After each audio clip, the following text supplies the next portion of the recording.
Sain UU, tasain UU, yang artinya halo Rebahaners dimanapun kalian berada, bagaimana kabarnya? Kembali lagi bersama saya John, still in the house. Salah satu film yang diperankan oleh abang angkat saya yakni Chris Hemsworth adalah The Extraction tahun 2020 ini. Yang selain banyak yang request, film ini juga ternyata sangat beradrenalin. Yang kebetulan lokasi syutingnya ada di Lembur atau kampung halamannya AA Sahrukan. Jadi langsung saja pasang handsfree, simetriskan khusus rebahan, kencangkan celana dalam, selamat menonton dan Jeki Cerot.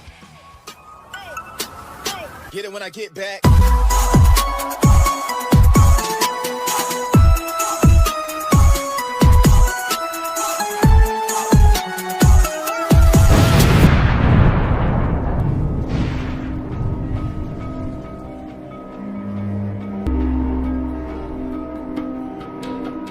Berlatar di negeri Klakson, cerita diawali dengan memperkenalkan seorang anak SMA bernama Ovi Mahajan, putra dari seorang gembong narkoba yang baru saja pulang sekolah dengan dua temannya yang ikut menumpang. Mereka bertiga nongkrong sebentar di pinggir jalan yang tentu saja Ovi selalu dikawal oleh pengawal pribadi karena saking pentingnya keselamatan seorang Ovi ini terbukti ketika dia pulang ke rumah, ajudan sang ayah yang bernama Saju pun menyuruhnya untuk jangan keluyuran sembarangan karena banyak pihak yang mengincar Ovi imbas dari sosok ayahnya yang seorang bos gembong narkoba.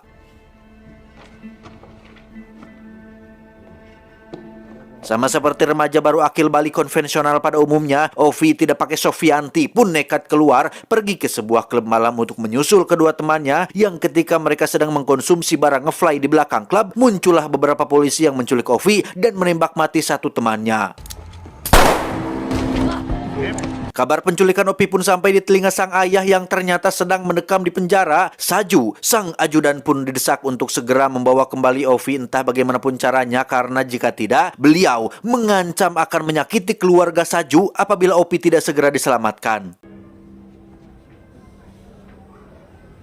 Disitulah Saju yang seorang mantan anggota pasukan khusus pun benar-benar bingung karena seluruh aset milik bosnya telah dibekukan, yang berarti uang tebusan yang diminta oleh si penculik tidak bisa diadakan. Tak ingin anak dan sang istri kena imbasnya, Saju pun terpikir sebuah ide brilian dengan akan menyewa tentara bayaran semacam pasukan tim penyelamat untuk menyelamatkan si Ovi. Namun karena tarifnya besar dan uang milik bosnya terbatas, maka Saju akan menggunakan sedikit strategi dan permainan licik untuk mengakali hal tersebut.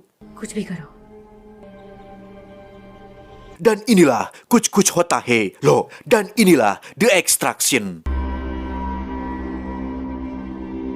Beralih ke Australia di mana kita akan diperkenalkan pada sang tokoh utama kita semua yang ternyata adalah Son of Odin from Asgard. Dia bernama Tyler Rake, seorang tentara bayaran dari pasar gelap yang saat ini sedang bersantai di lokasi air terjun, di mana saat satu warga lokal mengejeknya dengan mengatakan bahwa Tyler hanya seorang mas-mas biasa yang dipecat dari Avengers. Tyler pun sekonyong-konyong loncat ke bawah dan bertapa di dasar sungai sambil merenungi penyesalan yang tidak bisa menemani putri kecilnya di saat-saat terakhirnya.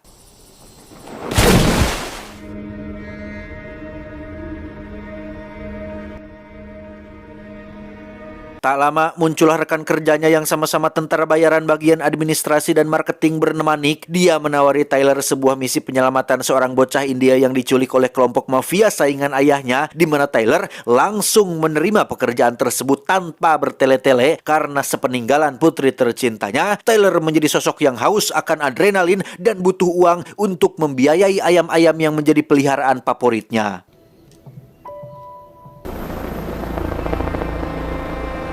Setibanya di India, Taylor langsung bertemu dengan timnya yang salah satunya bernama Yaz yang menjelaskan tentang misi ini bahwa Ovi adalah putra dari seorang mafia Mumbai yang diculik oleh mafia asal Bangladesh alias mafia saingan ayahnya yang bernama Amir Asif yang dijuluki sebagai Pablo Escobarnya India. Tyler hanya perlu menyelamatkan Ovi, membawanya ke titik penjemputan berupa kapal yang akan membawa mereka berdua menuju helikopter. Tak buang waktu, Tyler langsung meluncur ke Bangladesh dan terlihat sudah duduk sambil menunggu instruksi selanjutnya. Yang tak lama muncullah beberapa orang yang membawa Tyler menuju sebuah lokasi yang menjadi tempat disandranya si Ovi. Tyler mengaku sebagai utusan ayahnya yang bertugas untuk bernegosiasi. Yang di situ para penculik alias anak buahnya Amir Asif pun nampak pelontong atau sok-sokan petantang petenteng menodongkan pistol bahkan menarik pelatuknya, yang mana Tyler tidak sedikit pun gentar ataupun berkedip karena sudah tahu jika pistol tersebut tidak ada magazinnya.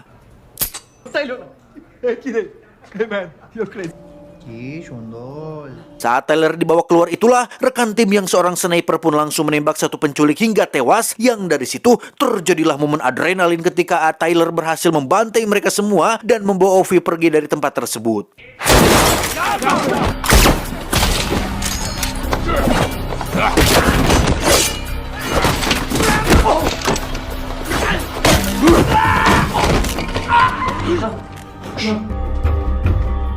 Sementara itu, mari saya bawa Anda ke tempatnya Amir Asif untuk melihat seberapa kejam dan tak bermoralnya si Amir saat melemparkan seorang bocah kecil hanya gara-gara mencuri sedikit dari uang penjualan narkobanya, di mana seorang pemuda bernama Farhad pun maju untuk membela adik-adiknya yang ketika Farhad disuruh untuk potong dua jarinya, muncullah seorang oknum kolonel yang bekerja untuk Amir melaporkan bahwa Ovi telah hilang sehingga Amir menyuruh si kolonel untuk blokade semua jalan agar Ovi tidak bisa keluar dari kota ini.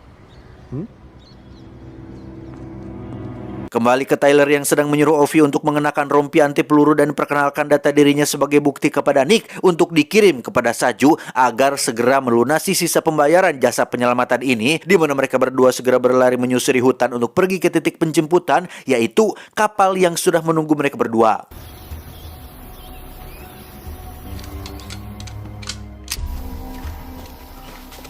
Di kapal sendiri sudah ada dua anggota tim yang menunggu, di mana terjadi sesuatu yang tak terduga ketika Saju tak kunjung mentransfer sisa pembayarannya tepat saat muncul orang misterius yang membantai kedua anggota tim di kapal, pun sama dengan si sniper yang harus tewas juga, sehingga rencana penjemputan ini gagal dilakukan.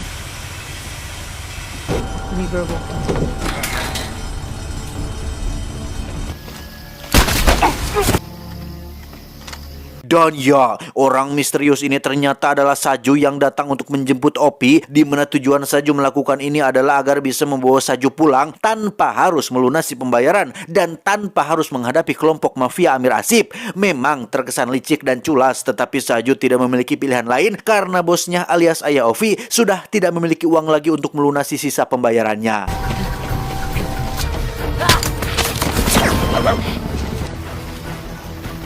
Tyler pun membawa kabur Ovi menggunakan mobil curian, di mana Saju terus saja melakukan pengejaran hingga sampai di suatu pemukiman. Saju berhasil mencegah Tyler dengan menabrakkan mobilnya hingga Tyler terpaksa membawa Ovi masuk ke rumah susun yang ada di wilayah tersebut.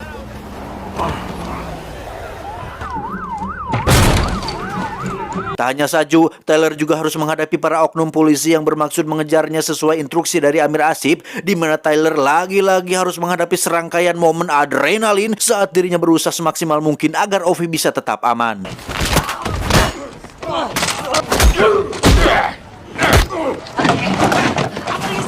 Tibalah mereka di atap gedung. Tyler sekonyong-konyong mendorong Opi ke gedung lain agar bisa pindah tempat, yang ketika akan turun ke bawah, muncullah Saju yang sudah menyambutnya dan terjadi sedikit pertarungan ala The Raid ketika Tyler menggunakan pisau kerambit sebagai senjata andalannya. Sayang, dia harus ngagoler ketika sebuah mobil menabraknya, sehingga Saju segera menghampiri dan membunuh 3 polisi yang sedang membawa Opi. Yang ketika Saju sudah mendapatkannya, tiba-tiba ya, Tyler berhasil mendapatkan kembali si Opi dan membawanya kabur menggunakan cold diesel. Saju akhirnya bangkit dan segera kabur dari lokasi tersebut, sementara Tyler dan Opi harus loncat dari truk agar Amir Asif dan si kolonel mengira jika mereka berdua sudah mati.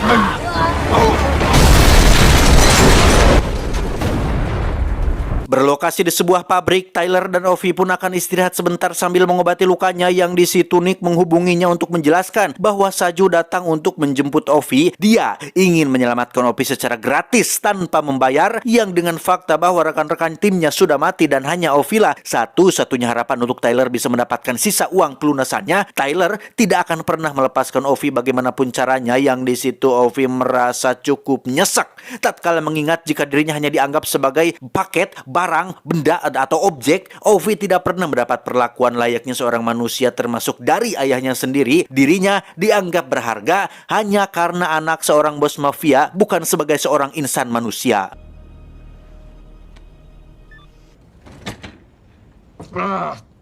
Amir Asip sendiri sudah mengetahui tentang Tyler dan menyuruh semua antek-anteknya di kota ini untuk memburu seorang bule yang sempat terekam CCTV. Sementara Saju nampak mengalami luka-luka termasuk patah tulang hidung. Yang di situ kita akan mulai merasa simpati terhadap sosok Saju ini, yang meskipun dia sudah membunuh rekan-rekan Tyler, hal itu dilakukan murni karena terpaksa. Saju hanya mencoba melindungi keluarganya dari bosnya dengan cara memainkan permainan licik seperti ini demi keselamatan buah hati tercintanya. अब घर पे जल्दी आ रहे हो? Kembali ke Tyler yang dihubungi oleh Nick bahwa mereka akan menjemputnya di jembatan sebelah timur menggunakan helikopter, sehingga Tyler dan Ovi segera meluncur menggunakan mobil van curian. Tapi tiba-tiba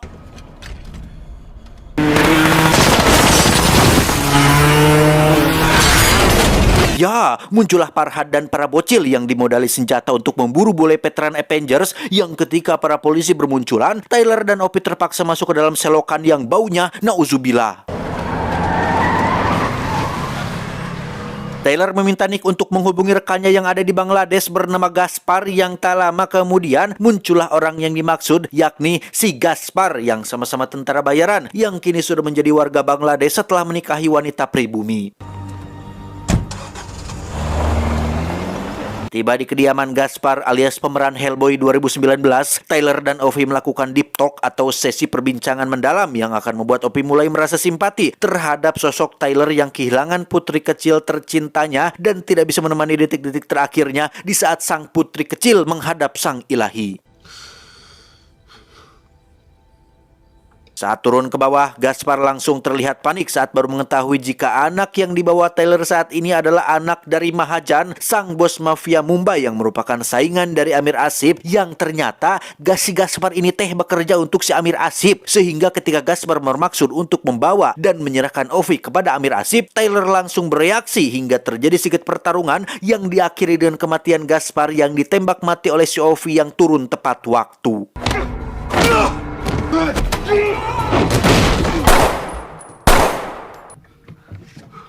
Dengan fakta bahwa tak ada lagi orang yang bisa membantu mereka pergi ke jembatan timur, Tyler pun menghubungi Saju untuk mengajaknya bekerja sama. Tyler sudah tidak tertarik lagi dengan uang dan satu-satunya prioritas dia sekarang adalah keselamatan si Ovi agar bisa pulang ke rumahnya dengan selamat. I wanna go home. Tiba di lokasi pertemuan, Tyler dan Saju pun saling menjelaskan motivasinya masing-masing. Yang setelah keduanya saling memahami satu sama lain, Tyler langsung menjelaskan rencananya agar Saju membawa Ovi pergi dari distrik ini, sementara dirinya akan membuat sibuk para polisi yang memblokade jalan menuju jembatan.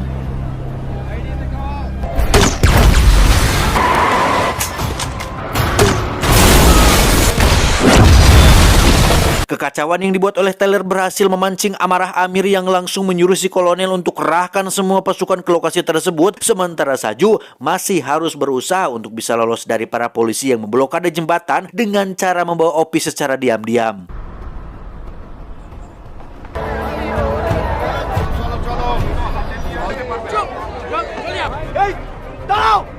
Saju dan Ovi akhirnya ketahuan sehingga mereka berdua harus terjebak di tengah jembatan. Saju meminta Ovi untuk tetap tegar dan tetap bersembunyi, sementara dirinya akan menjatuhkan satu helikopter yang terus menembaki mereka berdua.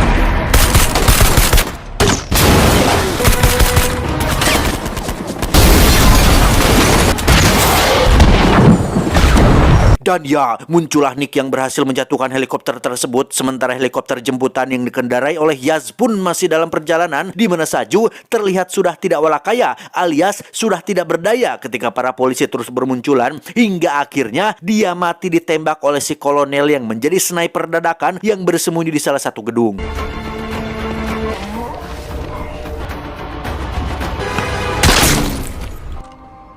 Sekarang hanya Tyler lah satu-satunya harapan untuk Ovi bisa selamat. Namun si kolonel sudah mulai mengincar Tyler dan sempat menembak bahunya, di mana Nick yang sedari tadi sudah mengincar si sniper pun berhasil mendapatkan lokasi si kolonel sehingga mamam modar sate bubble.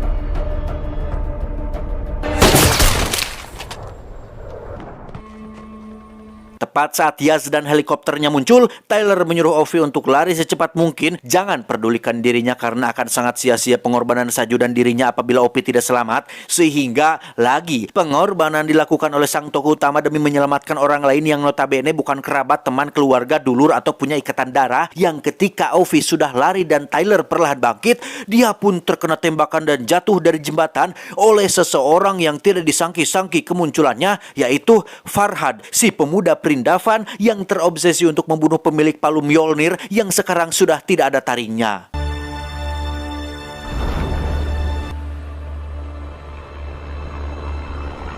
8 bulan kemudian, Ovi sudah kembali ke kehidupannya dengan membawa banyak pengalaman dan pelajaran berharga dalam hidup tentang arti dari sebuah kepedulian dan pengorbanan. Sementara untuk Amir Asif, dia melakukan kesalahan besar ketika mengira jika hidupnya akan tenang-tenang saja. Padahal Nick dan tim tentara bayaran tidak akan pernah membiarkannya lolos, yang ketika dia sedang pipis di toilet sendirian, muncullah Nick yang menembak kepalanya, dan sampai jumpa di The Extraction 2 yang akan muncul di video selanjutnya. Bangkitlah, God of Thunder, sang dewa petir.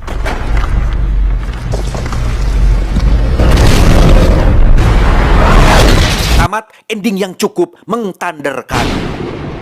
Sama seperti di Rescan Part 2 kemarin yang sudah dibahas, lagi-lagi ada pengorbanan yang dilakukan oleh sang tokoh utama untuk orang asing, rela mati untuk seseorang yang baru dikenal, sehingga pesan yang bisa kita ambil dari film ini adalah pengorbanan takkan terelakkan dalam menempuh kehidupan.